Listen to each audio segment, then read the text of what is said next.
TopTalk. I'm Andy from Lemontop, and today I'm joined by Colin from the Herbal Gin Company.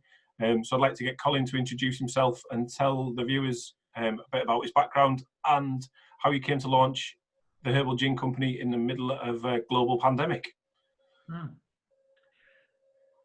Good afternoon, everybody. My name is Colin Scott. I am by trade a doctor, GP, and in August of 2018, I was having a gin and tonic whilst on holiday and had a little bit of a brainwave, as you do when you're on holiday, and thought, how easy would it be to make some gin? So I contacted a mate of mine and said, do you want to set up a gin company? And it was as easy as that. I was actually in a hot tub at the time, so there wasn't a great deal of deep thought going on. It just seemed like a good idea at the time. And my mate texted me back and said, yeah, that would be good. And over the next few days, we just realized that actually, yes, it would be a jolly good idea. So we went live with it. Sat down, did some talking. We realized that we both fancied doing the same sort of things. We have skills that are not overlapping in many areas, but complement each other very well. So we have set up the Herbal Gin Company. And the Herbal Gin Company went live in March, the middle of March, just before lockdown started. So some people would say, oh, that was unlucky, and some people would say, oh, that was lucky. We tend to go in the lucky group, actually, because the chap who set us up for our turnkey process was a gentleman called Jamie Baxter, who has set up almost 20% of the craft gin distilleries in the UK since 2008, so in the last 12 years. So he's a very experienced gentleman. He helped us with our recipe development prior to March. So we already had two, in fact, we had just two recipes at the time of startup. So we were very proud of them, and so we were able to make them, and within about 4 or 5 days of first production, before we'd even had a chance to have labels delivered and all the rest, all of a sudden lockdown started. So it could be viewed as a disadvantage to us, actually, probably more advantages than otherwise, to be honest. So in some ways, not something that could have been predicted in any way, shape or form. But yes, definitely more positives than negatives. Yeah. So how have you adapted during this time then? So obviously you're looking at launching you've launched the gins, but you're also looking at launching a bar. What have you had to change about the ideas you had going forward? Well, initially it was going forward at about 3,000 miles an hour. And we were going to be co-launching the bar at the same time as the gin distillery itself. We were both more than happy to do that. We were both knew that we could do that, that's for sure. But it has given us time to think. Time is our most expensive commodity. In any profession, in any job, time is our most expensive commodity. To the point that that's what people charge for, isn't it? You know, they charge by the hour. And it's afforded us the time to think. It's afforded us the time to be able to apply probably higher standards than we otherwise would have been applying. We would have applied high standards anyway, but we have actually had more time, and our standards have undoubtedly been higher. One of our gins recently, we had around about 4 attempts at making and fine-tuning the recipe before we got something that we were happy with. Previously, would that have happened? Who knows? But I know that it felt the right thing to do, and it felt as if we, were viewing it as a positive. That's for sure. So time, and that time has also allowed us. Bar has not been able to go anywhere. We're about 10 days off being able to fit the bar out, and it will be the coolest bar in the Northeast. That's for sure. But given that cash flow is important. Why spend cash on something that can't go anywhere? So that's in a state of suspended animation, if you see what I mean. And so we spent our time perfecting recipes. We've spent our time looking at standards, we've spent a time thinking creatively, because, as I'm sure you would understand as much as anybody, the time to think is actually almost our most rewarding time in many respects. So that being the case, we've had plenty of that, and that's been a gift, really. So we've been focusing on the gin, and the other thing that it's allowed us to do is to get to know our area. As you say, we have actually started to produce our gin, and we're very proud of all the gins that we produce. But we've really got to know our local area. We've really been working on our social media presence. And that is probably not something that would have had as much time, simply because we wouldn't literally have had the hours in the day to be spending on social media as we've done, if we had been making a bar up, doing all left, right and centre. Yeah, I think the social media side of things seems to be really important. Again, you've taken loads of really nice photos of the labels we've designed. You've done, you ran competitions on there, so you had a photography competition as well, wasn't it? Yes, that's right. Yeah, close to my heart. Yes, so that was nice. There's certainly some interesting entries as well. I remember one with a dinosaur, I think it was. Yeah, that was a fantastic entry, that one. And if you looked closer at the dinosaur entry, it had some little miniature people on it, and those little miniature people they'd been there with a little felt pen and drawn a stethoscope around somebody's neck with a little red cross and Dr. Scott on it. And Mr. Richardson had his various bits and pieces as well, with his hard hat on. So Wayne was well represented there. So it was a very thoughtful piece, that one, that's for sure. Yeah, I didn't notice that, but I'm going to have a close look next time. Definitely. And I think if you have a close look as well, inside there's also a blue ISO container leading up to one of the dinosaurs. And I don't know if that dinosaur is meant to represent me because I'm so old, but never mind. But the ISO container, because we've got 3 of them in our warehouse here, so there was a lot of attention to detail. Yeah, it's definitely. So we don't have any dinosaurs. We T-Rexes are not there.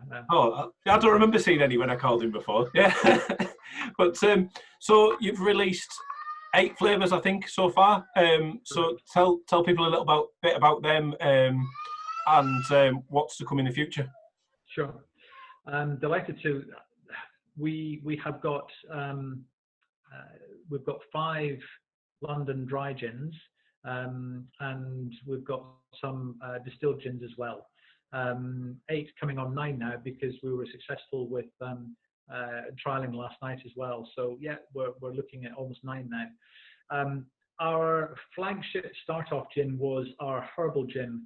We didn't put down that it had lemon within it, which retrospectively was a shame. So we're now catching up on that, because people do seem to like knowing which fruits are within.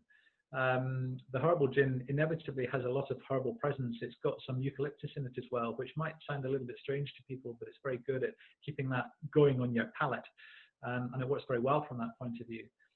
So we have our herbal recipe with some lemon. We've also got our herbal recipe with a twist of lime as well. That sells well, and they're very well balanced recipes. We then our second, and they're variations on the original recipe, I have to say. The second recipe that we had was a spiced gin recipe, and there's some well-known equivalents out there, that's for sure. But this one has very much an oriental type of Asian feel to it. The Mediterranean lemon, we thought I'd bring it a bit westwards and back to more where people have their holidays. And the Mediterranean lemon is high on the lemon side of things, and we then decided to do a Seville orange. Seville oranges are not in season for any longer than about 6 weeks of the year, and we did think that we would have to do a flavoured gin, so a distilled gin. London dry gins come out of the still effectively, whereas if you add anything after that, it becomes a distilled gin. But our Seville oranges are London dry gin. We got a whole load of very cold, very frozen Seville oranges from a supplier, and we've got them in a deep freeze. And that's quite painful to process, because holding on, taking the zest off frozen oranges doesn't do much for your fingertips, that's for sure. But it does mean that they smell fantastic for about the next 3 days. So the Seville orange was one of our later productions, and that was very much Wayne and myself just putting our heads together, along with the Mediterranean lemon. And then we decided to develop a base recipe, and into that we then added our first 2 pink gins. So our first 2 pink gins are raspberry and vanilla, because raspberry is a lovely fruit, and vanilla, as soon as you add vanilla to anything, it just tastes that a little bit sweeter, but it gives it an extra dimension, really. And then there's rhubarb and ginger with a hint of chili. So all of our flavors really have our mainstream flavors, but perhaps with a slight variation, just so that people don't think that, you know, another company selling off the same thing again and again. And our most recent one that's coming out tomorrow, when the labels arrive, hopefully, is our pink grapefruit gin, which is all but a London dry gin. It's just got the most minimal of additions thereafter, and it tastes fantastic. It does. So it's got Cypriot red grapefruit within, and they impart a fantastic flavour and a fantastic taste to it. And our last one, sorry, I'm talking an awful lot here, and our last one is smoked orange flavour. We did that one, we did get an orange flavouring and a smoked oak flavouring, and we put that into our foundation base, as it were, but it just didn't taste right. It tasted a little bit like the orange juice you used to get in the cinema many years ago, a bit too much like a just sort of diluted juice that wasn't particularly good. So we decided to maybe try adding the smoked flavour to our Seville orange, and it works. And it works really well. And I think because it minimizes the amount of flavorings added, artificial flavorings added to real flavorings. So there are certain things that can't be added into the still. Rhubarb, for instance, no bottle of gin has ever seen a real stick of rhubarb in its life. Because rhubarb doesn't survive the distillation process, nor does cucumber. So as soon as you start introducing those sorts of flavors into a gin, it has to be added after the event, and rhubarb is one of them. So our rhubarb gin, yes, has a flavoring added thereafter, but all rhubarb gins do, that's for sure. Yeah, I had the Seville orange one last night. I had a couple of those while the sun was setting last night after a long day at work, and it was beautiful. It was really good. So yeah, top work on that one. But so, which of your gins do you think you'd suggest to someone who's maybe used to drinking a sort of a standard London dry, and likes some of the flavours, but doesn't like the sweetness? Doesn't like sweetness. I have to say, I think that would probably discount the raspberry and vanilla, and probably the rhubarb if you don't like the sweetness. But if you're looking for a balance otherwise, certainly the 2 herbal gins are fantastic, and also the spice gin is also a very good option, that's for sure. So that being the case, you know, we've got some good options there, that's for sure. But the grapefruit and the Seville are not particularly sweet, as I think you'd probably agree. They're not particularly sweet. We've also, I think it's a little bit like music, to be honest, because it's hard to, or it's like asking somebody to choose which is their favorite child, you know. But I equate it more to music, because sometimes the music is such that I would want to listen to some 70s music one night, or some more modern stuff, or perhaps I would want to listen to some classical stuff. So those flavors that we've got are a bit like music. You know, there are certain times that we would ask for, you know, what's your favorite food? Our favorite food tends to be a certain taste maybe, but actually it tastes better in certain circumstances. So very long-winded answer to your question. Well, that leads nicely onto some of the questions later on in the bit of fun Right. at the end. So yeah, that's quite good. Yeah. So But, you're just about to launch the 20 centilitre versions as well, yep. which I guess is a good way for people to try all the different flavours. That's the plan. And so yeah, so they'll be on the website. Are they on the website now or shortly or? They are essentially they're available as from tomorrow. So the answer to that is yes. But there's a lot of work to be doing between now and tomorrow. That's for sure. One of the difficulties with the 20 cl versions, which we're not calling miniatures because they're not miniatures. A miniature really is a 5 ml or 50 ml. Whereas these are more. Somebody from Facebook came up with the idea of mini. And I thought that was quite a good option, really, because a 20 cl bottle will give you essentially 8 shots or 8 measures from a bar, and that's a reasonable amount for a small bottle, that's for sure. So I think that's enough to be able to get a good idea as to what the flavour is. Yeah, I mean, talking about the bottles, I've got one down here. You chose a particular shape of bottle. Going to just explain sort of the thought process that went into the bottle. Well, the thought process. I mean, the bottle is actually very aptly named the Herbalist, and as a result, it sort of was a bit of a no-brainer, really. But at the same time, we also, when we came around to you guys initially, we were looking at our backstory and the sort of themes that we wanted to come through. And one was having a little bit of an old-fashioned medicine bottle type look, which we think probably that has. I'd like to think so anyway. Yeah, definitely. And that was important because with me, with my medical background, that was massively important for me, certainly.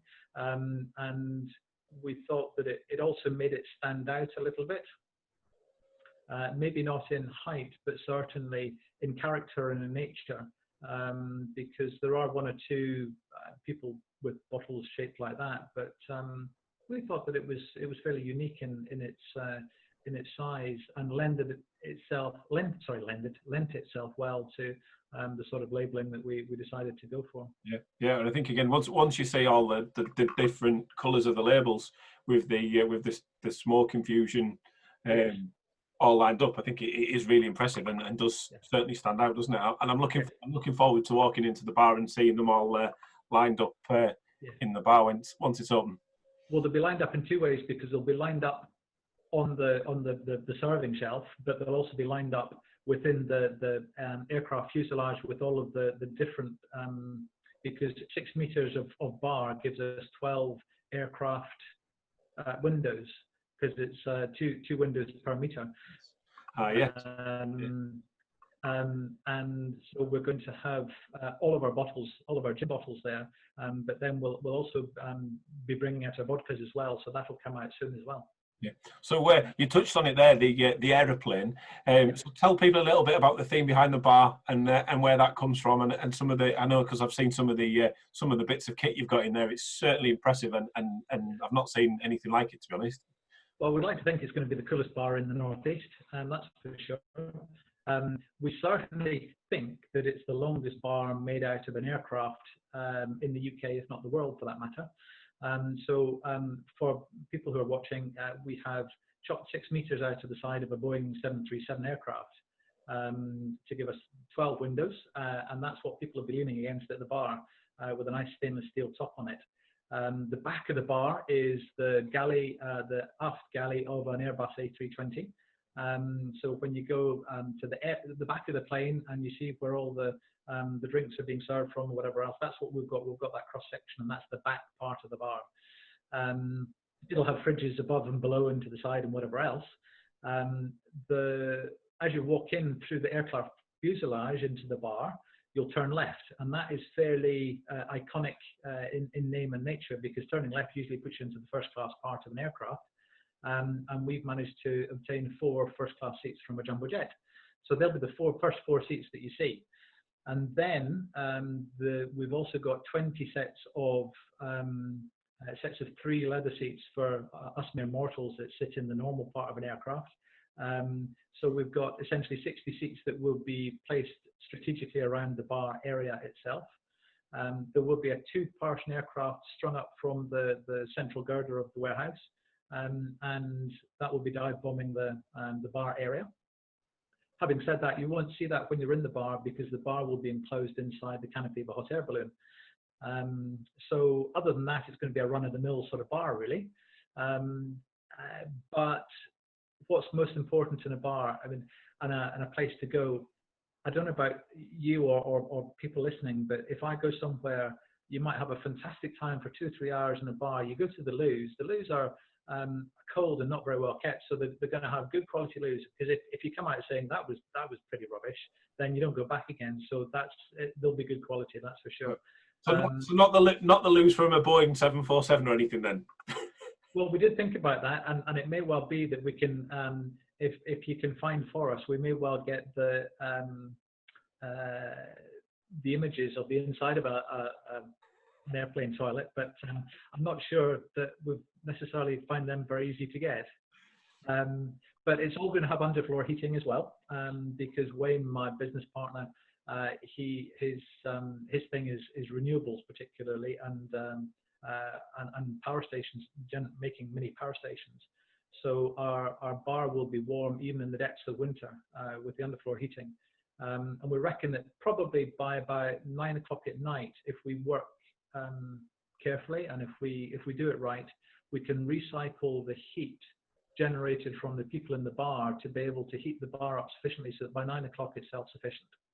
Wow, that's impressive stuff. That definitely. I know. We've talked about in recent days about the sort of the renewable side of the distillery and the recycling of the cardboard and the potential reuse of bottles and things like that. So it's certainly something that's at the forefront of your plans going forward. Very much so. We want to do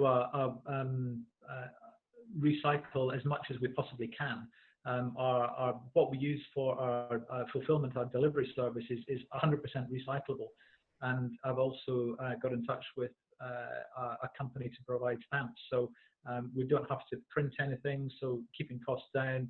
We actually will have good quality stamps, so it'll look, it'll keep in with the artisan style of the business, but it will be cool, and every one will be unique, that's for sure.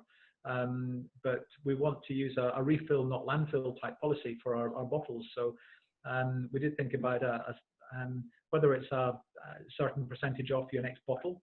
When you bring a bottle back in, we will then take it back in and clean it out to the correct standards and reuse it. And then somebody will they'll leave it a bit like days of old when you used to get pennies back in your milk bottles, yeah? So we'll be doing that. So a refill, not landfill, and that's important. I think you'll find people use the bottles for decoration around the house. I'm certainly thinking of putting some lights inside mine because you think that's something that when we start our gin club, that we're going to be thinking about doing. That's for sure. I mean that's another thing entirely, and I can go off for about 20 minutes on that, but I'll try not to spend too long. But in the next month or so, we're hoping to start a gin club.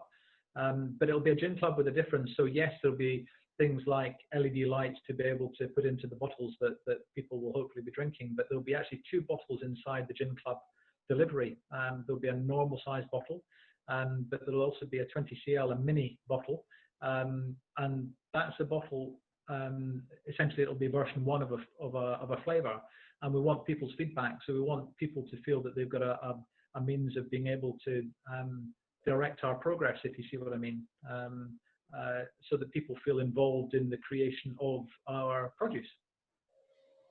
Yes. Maybe, I think that's unique. I might be wrong, but I think it's a fairly unique sort of process. So the gin club will involve getting a box with a large bottle and a mini bottle. Excellent. I look forward to trying some of the new flavours and seeing them develop as they go on, because from some of the conversations we've had about flavouring and the different ingredients and things, it's certainly some exciting stuff to look out for. Yeah, And I think we want to be conventional. We want to hold our own. We're applying, actually in the process of applying for an international competition that was supposed to be sadly in Colombia, but it's no longer. It's now in Brussels. I mean, Brussels is a nice place, don't get me wrong, but Colombia might be a nice place to go to, but sadly they've had to cancel it from there. So we're submitting all of our London dries to the international competition, and there's also a competition in London that we're sending down to as well. So hopefully we'd like to think we might have a little medal at the end of the year. Oh, definitely. I'll keep my fingers crossed for that one for sure. Thank you. So right now we'll have a little bit of fun. We alluded to it earlier, but I'm going to read out some options, and you just have to pick your favourite out of the two. Right. So we'll start nice and easy. Tea or coffee? Coffee. Summer or winter? Oh, I'll go summer. Formal or casual? Casual, most definitely. Night owl or early bird? Oh, definitely early birds, yes. Books or films? Books. Instagram or Twitter? Definitely Instagram, because I don't understand Twitter. We've got an account and I'm trying, but that doesn't necessarily mean that I know Instagram either. But nevertheless, at least I can take a picture. Oh, the pictures on Instagram were really good. So yeah, you definitely know what you're doing there. Creative or practical? Creative. Cats or dogs? Oh, dogs, definitely. Sweet. Like cats, but don't get me wrong, dogs far more reliable than humans. Definitely. Sweet or savoury? Savoury. Beach or mountains? Beach. Hotel or camping? Oh, hotel, definitely. I've had enough camping. I was in the army for 16 years. I've had enough camping. Hotels, definitely. Army or navy? I think I've answered that question already. I joined the army. If I wanted to join the navy, yeah, I would have done that 30 years ago. Motorbike or car? Motorbike, definitely. Yes, yeah. Triumph or Norton?